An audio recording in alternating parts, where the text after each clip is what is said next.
The massive orbital station hung above Centrus Prime like a crown of glass and steel. Inside its main chamber, 1,000 different species gathered under the floating lights. Some breathed oxygen, others methane. Some stood on legs, others floated in suspension fields. This was the Galactic Assembly, where civilizations came to talk instead of fight. Ambassador Deho sat in the human section, his hands folded on the table before him.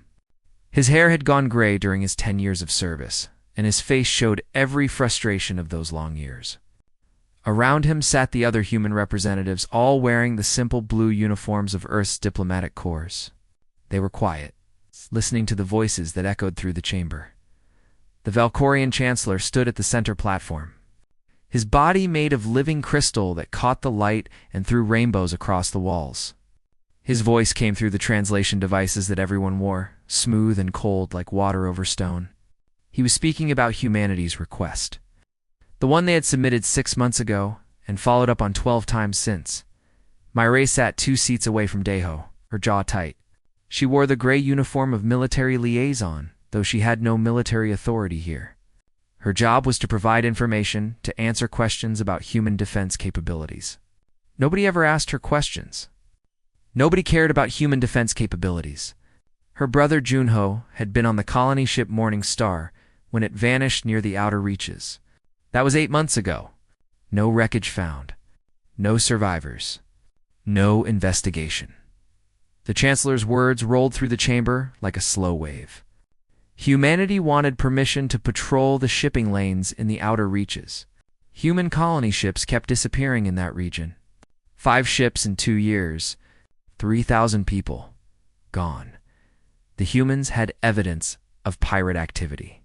They had recovered debris with weapon signatures. They had intercepted distress calls before jamming cut them off. They wanted to protect their own people. The request was denied. Around the chamber, elder species showed their agreement in different ways. The Solthek, huge serpents with scales like polished stone, coiled their bodies tighter. The Kresh, insect-like beings that shared one mind across thousands of bodies, made clicking sounds that their translators turned into laughter. The Valkorians pulsed with soft light, which meant satisfaction. Deho had expected this. He had expected this because it had happened before, and before that, and before that. Humanity had been part of the assembly for 300 years, ever since they had developed faster-than-light travel and stumbled into galactic society. For 300 years, they had sat at the small tables in the back. For 300 years, their requests had been dismissed. The Chancellor explained his decision in words that sounded reasonable, but meant nothing. Humanity was young. Humanity was still learning. Humanity should focus on cultural development, not military expansion. Humanity should trust the Assembly to maintain peace and order in galactic space.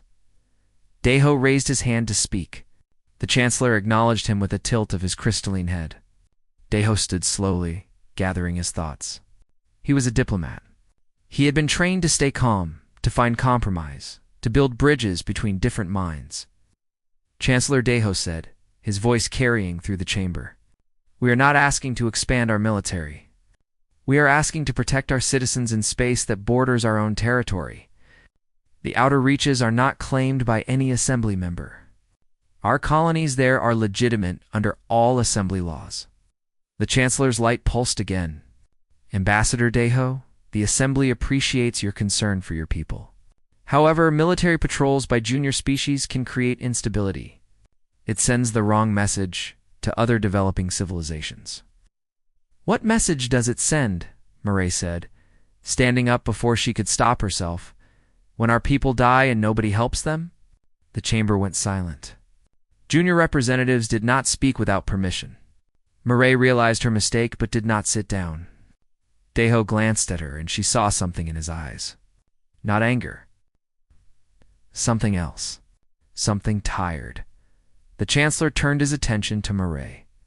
"Lieutenant Myrae, your emotional response is understandable. Loss is difficult for short-lived species. But this is precisely why military decisions should be left to those with greater experience and perspective. Short-lived species. The phrase hung in the air like poison. Humans lived maybe 100 years if they were lucky. Valkorians lived for thousands, Solthak for even longer. To them, humanity was like children playing at being adults. Temporary, insignificant. Deho spoke again, and his voice was very quiet. We have evidence of the attacks. We have weapon signatures. We know who is responsible. The Greek and Marauder clans operate openly in that region. We can provide all our data to the Assembly for review. That will not be necessary, the Chancellor said. The Greekan situation is complex. They have arrangements with several Assembly members. Moving against them would require significant political consideration. Arrangements. Everyone knew what that meant.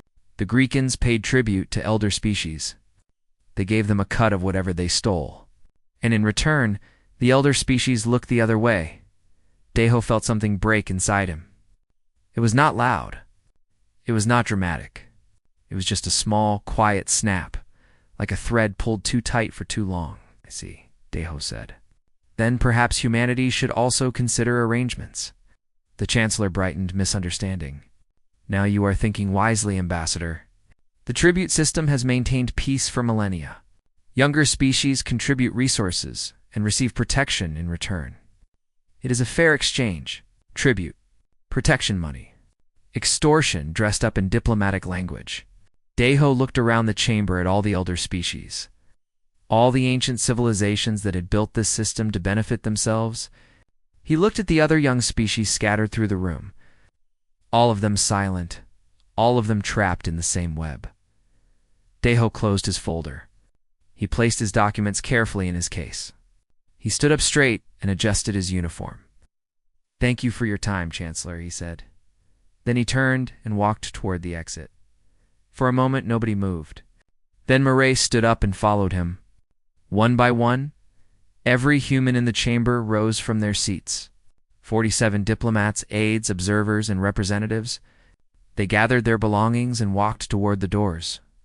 The Chancellor called out, his voice sharp with surprise. Ambassador Deho, this session is not concluded. Return to your seat immediately. Deho did not look back. His footsteps echoed through the chamber. Behind him, the other humans followed in silence. The massive doors opened before them, and they walked through without hesitation.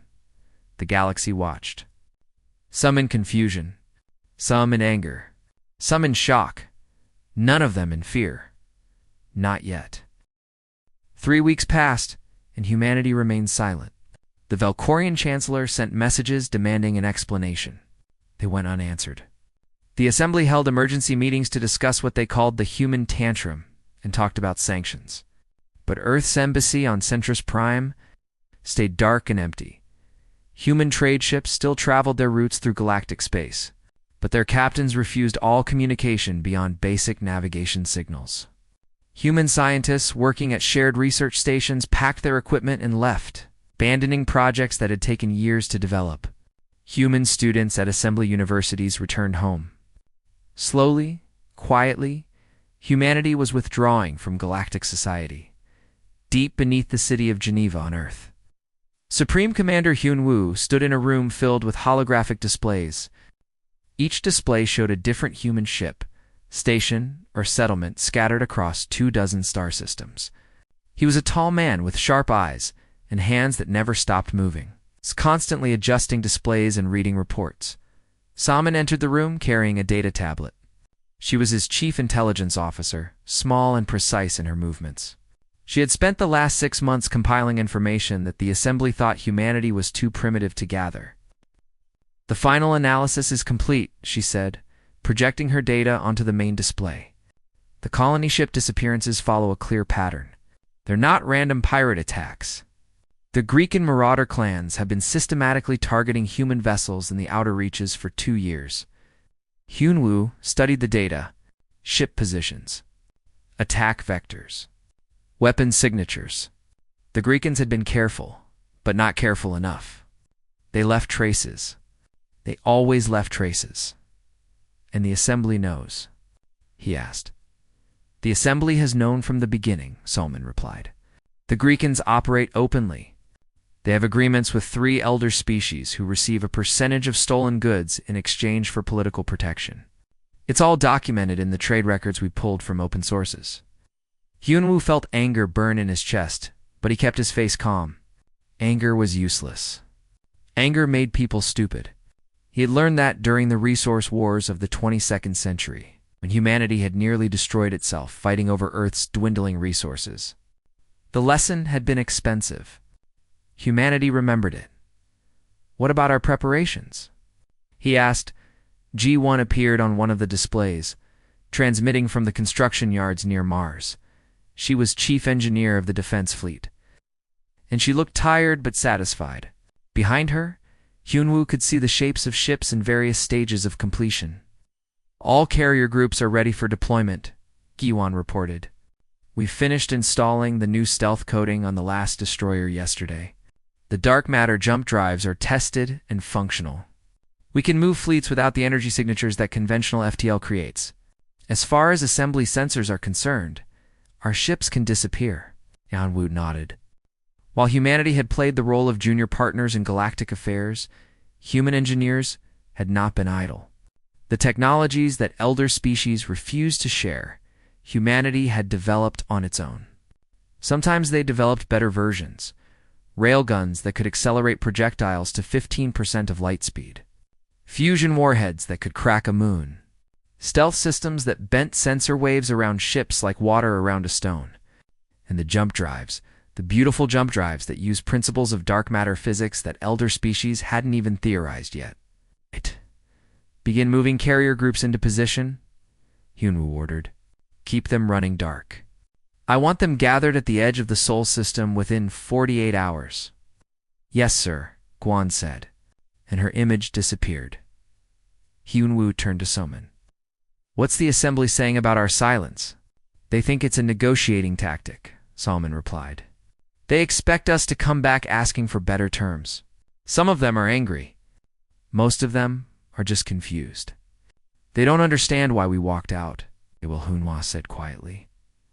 Across Earth, in the government complex in Seoul, Secretary General Taijin prepared to address humanity. He sat in his office reviewing his speech, changing words, adjusting tone. This speech would be remembered. It had to be perfect.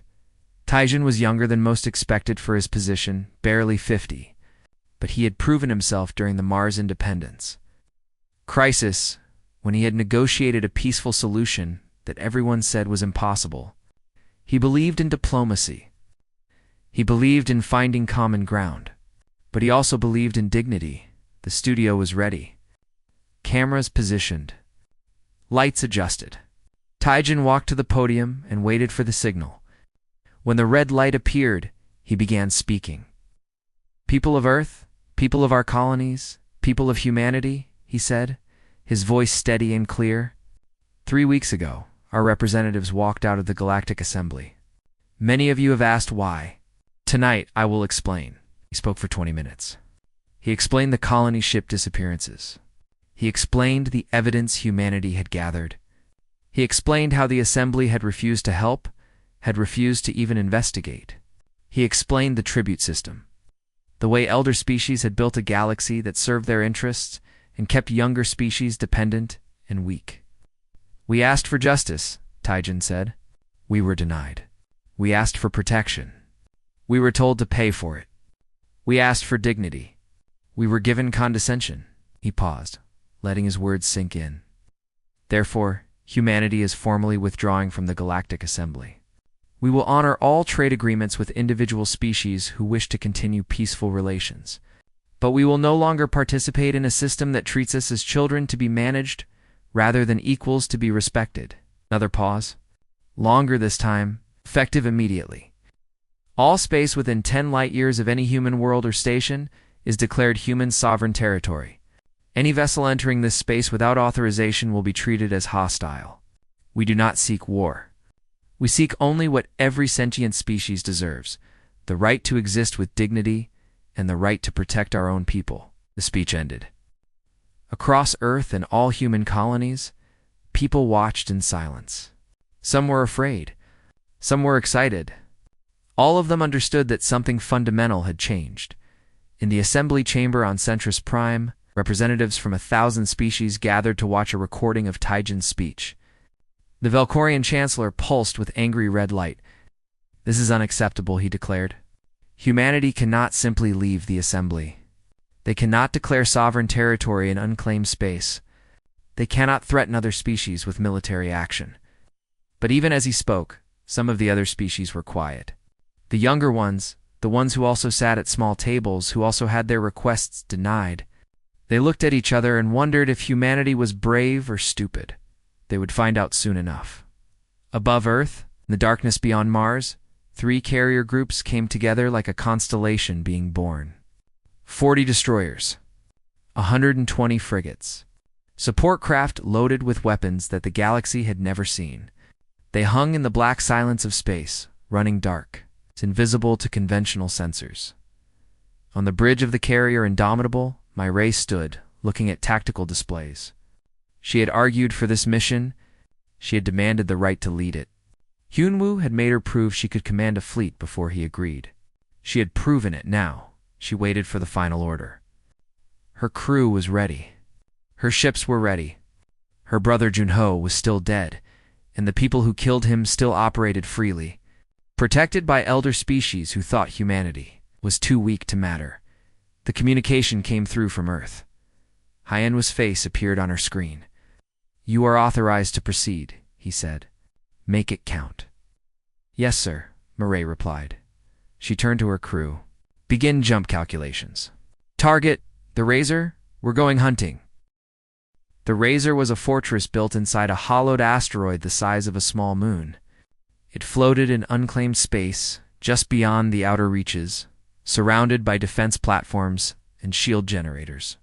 For 50 years, the Greek and Marauder clans had operated from this base, raiding ships and stations throughout the region. The Assembly knew about it. Everyone knew about it. Nobody touched it because the Greekans paid their tribute to the right elder species. Inside the Razor, clan leader Throck sat in his command chamber, surrounded by screens showing his territory. He was massive, even for a Greekan, with 4 arms and armor-plated skin that could stop small arms fire. His clan controlled 17 raider ships and made a fortune, attacking vessels from younger species who had no protection. He was reviewing the latest haul when his sensor officer made a confused sound. "Leader Throck, we have multiple contacts appearing at close range. Range 2,000 kilometers. They just ... appeared." Throck turned to look at the tactical display. 30 contacts. No 40. No 60.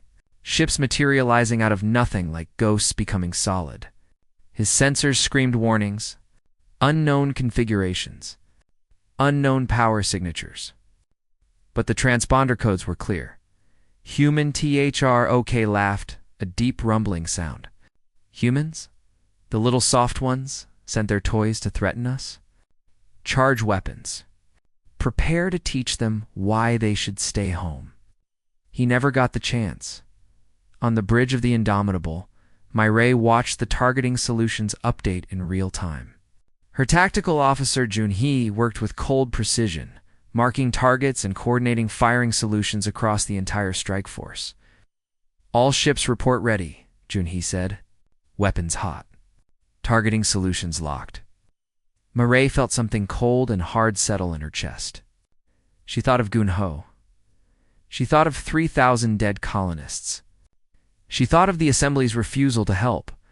She thought of the Velkorian Chancellor calling humanity short-lived and insignificant. "Via," she said. The railgun spoke first. Tungsten slugs the size of cars accelerated to 15% of light speed in the space of 300 meters. They crossed the distance to the Greekan defense platforms in less than a second. At that velocity, they didn't just hit targets. They unmade them. The first defense platform exploded in a flash of light, so bright it would have blinded anyone looking directly at it. The second platform simply ceased to exist, transformed into expanding clouds of plasma and metal. The third, fourth, and fifth platforms lasted no longer. Throck stared at his displays in shock as his outer defenses evaporated. His shields, purchased from the Solthek at enormous cost, did nothing. They were designed to stop energy weapons, to deflect lasers and plasma. They had no answer for solid projectiles, carrying kinetic energy equivalent to nuclear weapons. "Return fire," he screamed. "All weapons, return fire." The Greekan ships began to respond, but they were designed for raiding, not military combat. They fired missiles and plasma cannons at the human fleet. Some missiles got close enough to arm. Then human point defense systems came online, filling space with precision fire that destroyed incoming weapons. While they were still kilometers away, fighter wings launched from the human carriers, a small craft that moved faster than anything the Greekans had seen. But they didn't engage in dogfights. Instead, they deployed weapons that Throk sensors couldn't even classify. Electronic warfare packages that rewrote Greekan targeting systems, turning the Razor's own weapons against itself. Guidance viruses that made Greekan missiles lose lock and spin, lay into empty space. Wanshik commanded the destroyer squadron that moved in close to the Razor itself. His ships were smaller than the carriers but faster and more maneuverable. They danced through the debris field of destroyed platforms, firing precisely at the station's weak points. "Targo, the reactor complex," Wanshik ordered. "I want it disabled, not destroyed. We need evidence from their computers." His destroyers fired in perfect synchronization. Railgun rounds punched through the Razor's armor like it was paper.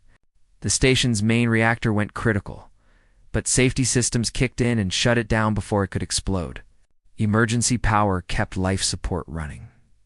Barely inside the Razor, Throk's command chamber went dark, except for emergency lights. His displays were dead. His weapons were dead. His shields were gone. Half his crew was already evacuating in escape pods. He couldn't understand it. Humans were supposed to be weak. They were supposed to be junior species playing at space travel. How did they have weapons that could do this? A communication channel opened, audio only. A woman's voice spoke in clear Greekan through his emergency systems. "This is Commander Murray of the Human Defense Fleet. Your station is disabled. Your fleet is destroyed. You have 5 minutes to abandon ship. Anyone still aboard after that will be considered hostile. This is your only warning." Throk looked at his dead displays in his ruined fortress.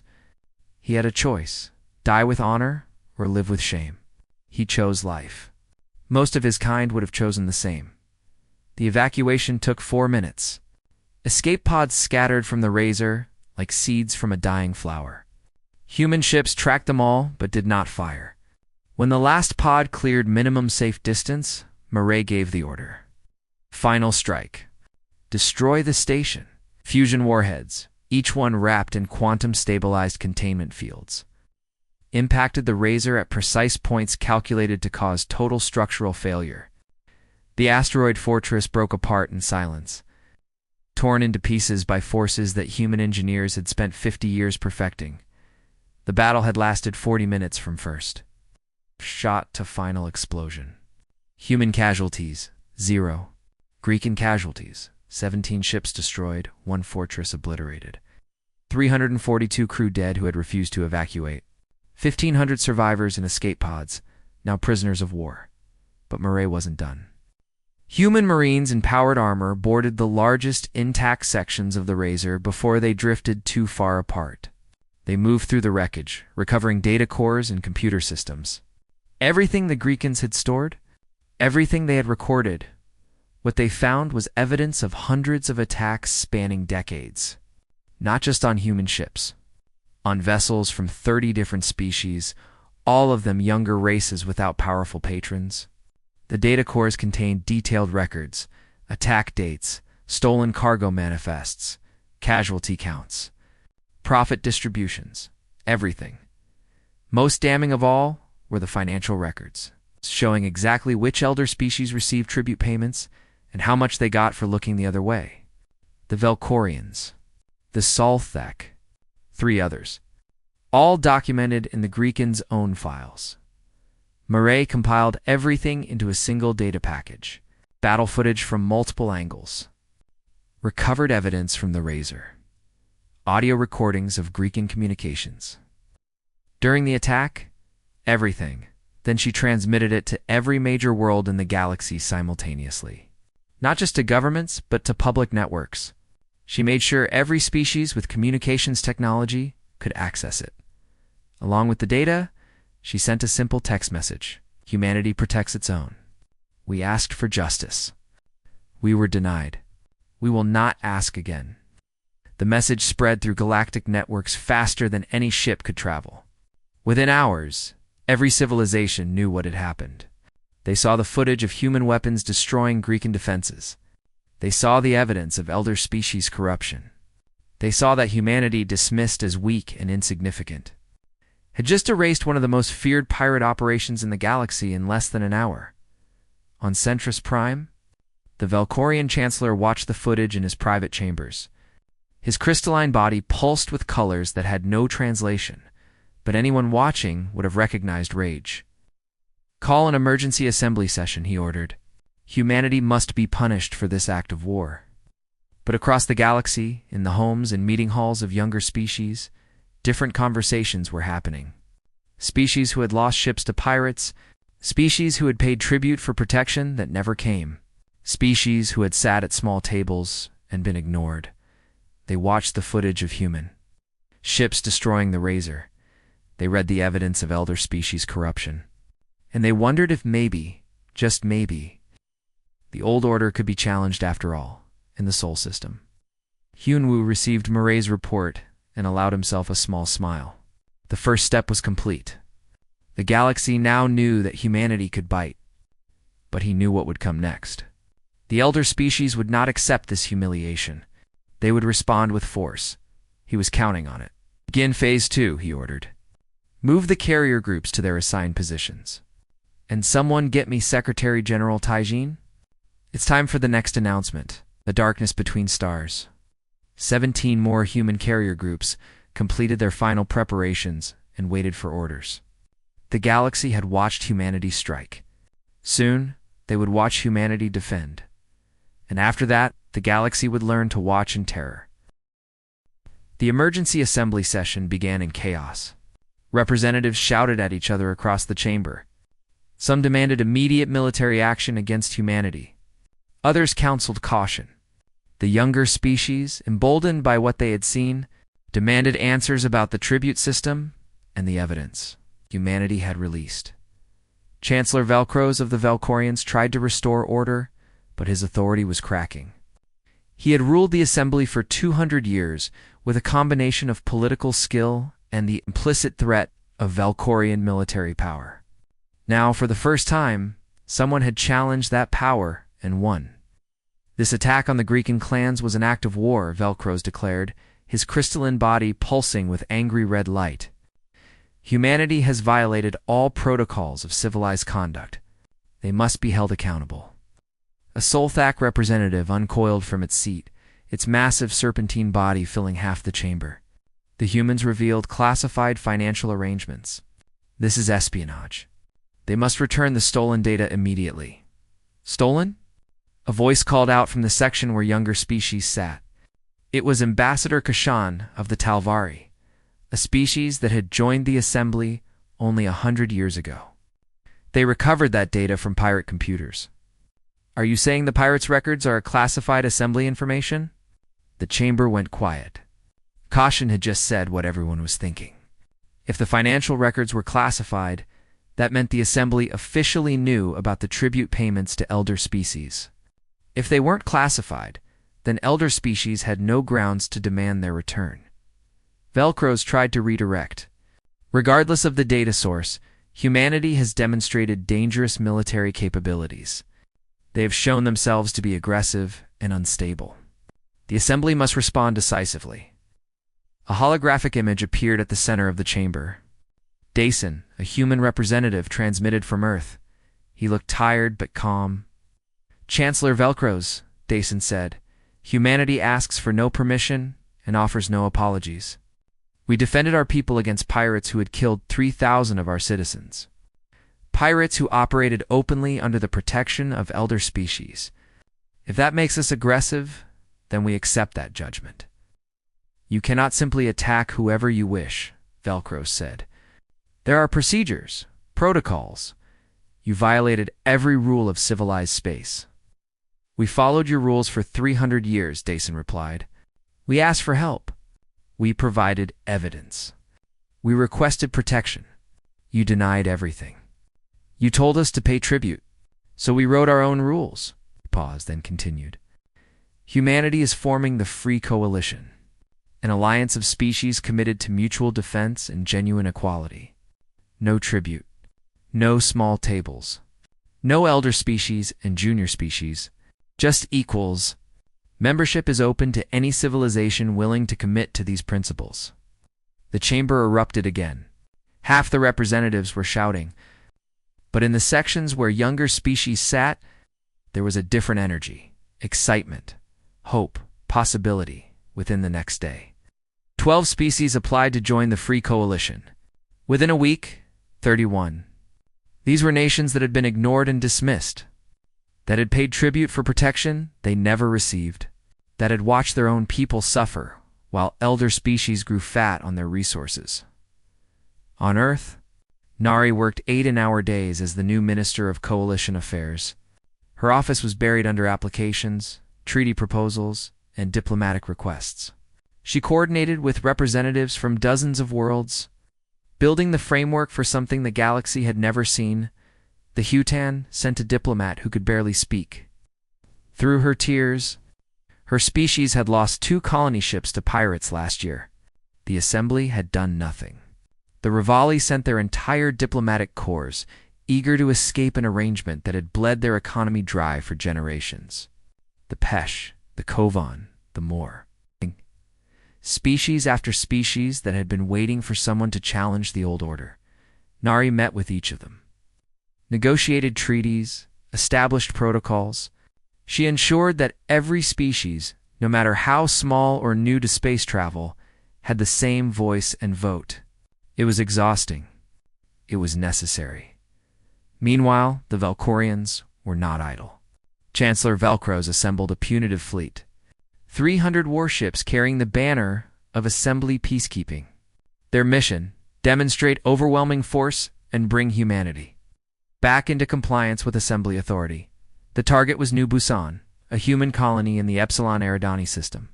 It was far from Earth, lightly defended, and home to 2 million people. Velcros believed that a show of force there would make humanity reconsider their rebellion without requiring total war. He was wrong about many things, but especially about New Busan being lightly defended. Hyunwoo tracked the Valkorian fleet from the moment they left their staging area. Conventional jump drives created massive energy signatures that could be detected across light years. He watched their course, calculated their destination, and smiled. They're going for New Busan, he told his staff. Just as we predicted, should we warn the colonists? Salman asked. Already done. Evacuation of non-essential personnel is underway, but we're not abandoning the colony. We're defending it. He pulled up tactical displays showing ship positions. Admiral Borum is already in position with 6 carrier groups.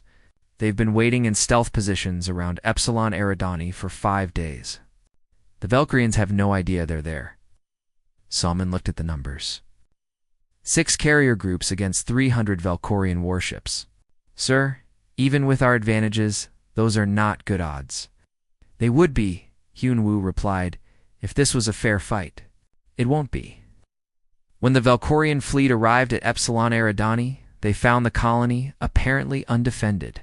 A few orbital platforms, some patrol ships. Nothing that could stand against 300 warships.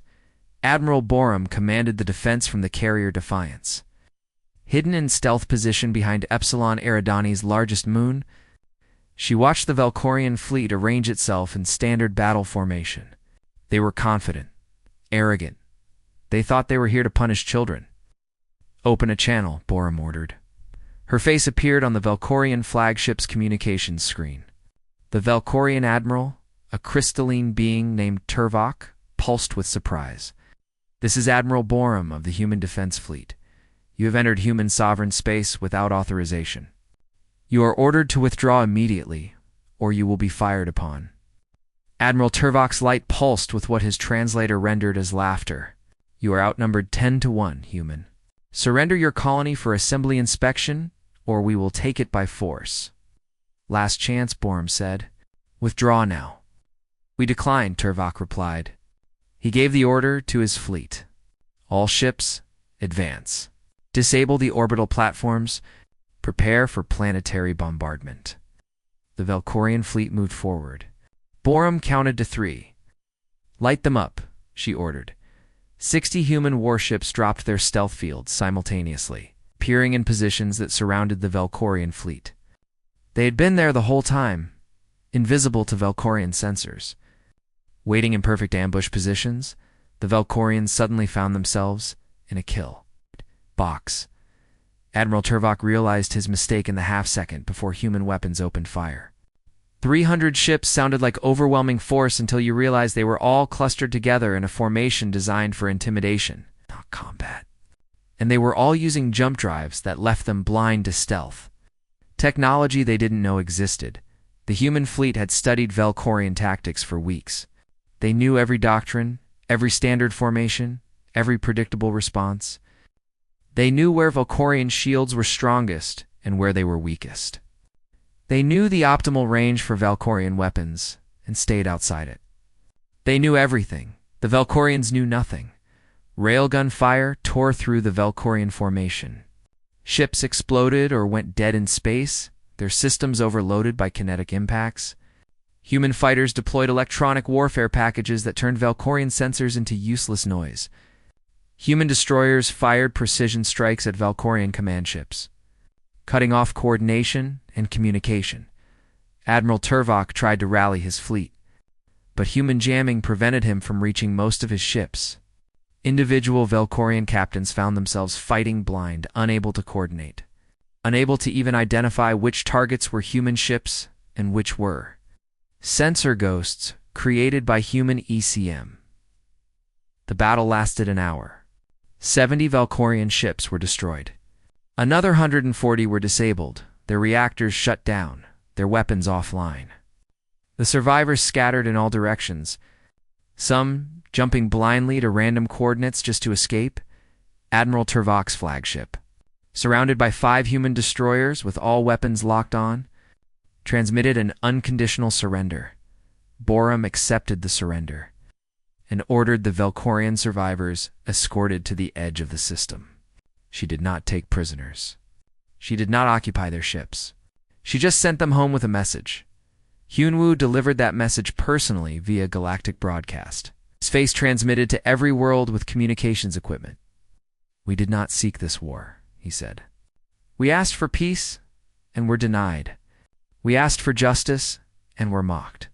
We asked for dignity and were dismissed. The Valkorians came to our home with overwhelming force to punish us for defending ourselves. They came to threaten our people. They came to remind us of our place. We reminded them of theirs. To all species of the galaxy, humanity wants peace. We want trade. We want cooperation. The war that followed lasted 8 months, though history would remember only 3 major battles. The elder species had numbers and centuries of military tradition. Humanity had innovation and a willingness to fight in ways that traditional military doctrines said were impossible. The Second Battle of Centris Prime was a disaster for the assembly forces. They expected a conventional siege. Instead, human ships used gravity. Slingshots around the system's binary stars to achieve velocities that let them engage and disengage at will. The human commander was Sion, a 20-year-old tactical officer who had spent her entire life studying military history from Earth's ancient wars to galactic conflicts. She moved her fleet like a surgeon's knife, cutting at weak points, bleeding the enemy fleet until it collapsed. When assembly reinforcements arrived, they found only wreckage and a human message buoy explaining exactly how their fleet had been destroyed. It was educational. It was humiliating. The Battle of the Void Gates saw humanity defend the main trade route between the inner and outer galaxies. Assembly forces tried to blockade the gates, cutting off human trade. Human engineers responded by building temporary gates using portable jump field generators. Trade continued. The blockade failed. The assembly fleet withdrew in confusion. The Third Battle of Kepler Station ended when the assembly forces surrendered without firing a shot. They arrived to find the human defenders had mined the entire approach with autonomous weapons platforms that their sensors couldn't detect until they were already surrounded. The assembly commander looked at his tactical display, calculated his chances of survival, decided that pride wasn't worth dying for. But the war's turning point wasn't military. It was economic. Mina was a xenanthropologist, not a soldier. He spent his days studying how different species organized their societies. He had been analyzing assembly economic data for years, trying to understand why some species prospered while others struggled. When the war started, he finally had access to complete financial records recovered from captured assembly facilities. What he found was a system designed to create permanent inequality. The tribute payments weren't just corruption. They were the foundation of the entire assembly economy. Younger species paid elder species for protection, for technology access, for political influence. That money flowed upward constantly, enriching the elder species while keeping younger civilizations dependent and weak. Minho compiled his findings into a comprehensive study. 500 pages of analysis with charts, graphs, and mathematical models. He proved that the assembly economy was structured like a pyramid, with elder species at the top siphoning resources from everyone below. He showed that this system had operated for thousands of years and had prevented countless species from developing their full potential. Then he released it publicly to every species in the galaxy. The reaction was immediate. Younger species who had suspected they were being exploited now had proof. The data was undeniable. It came from the assembly's own records. Some species were angry. Some were resigned. But all of them understood that the old system was built on lies. On Centris Prime, Chancellor Velcros watched his political authority crumble. Member species demanded answers. Some threatened to withdraw from the assembly. Others demanded reforms that would eliminate the tribute system entirely. Velcros found himself fighting battles on every front, political and military, and losing them all. The Solthak Empire, seeing the direction events were moving, announced their withdrawal from active combat operations. They retreated to their home systems and fortified their borders. The assembly had been their political tool, but they were practical enough to recognize when a war was lost. The Kresh Collective, their hive mind calculating odds and outcomes, sued for peace. They offered reparations for their part in supporting the Greekan pirates. Hyunwoo refused the reparations, but accepted the peace. Humanity didn't want payment. They wanted change. 3 months after Minho's study was released, Chancellor Velcros resigned. He was replaced by a council of representatives from multiple species, including 2 from younger races. It was the first time in assembly history that elder species had not held exclusive power. The new council's first act was to propose the Accord of Free Worlds, a new framework for galactic governance. Secretary General Taijin worked with representatives from 60 different species to draft the final document.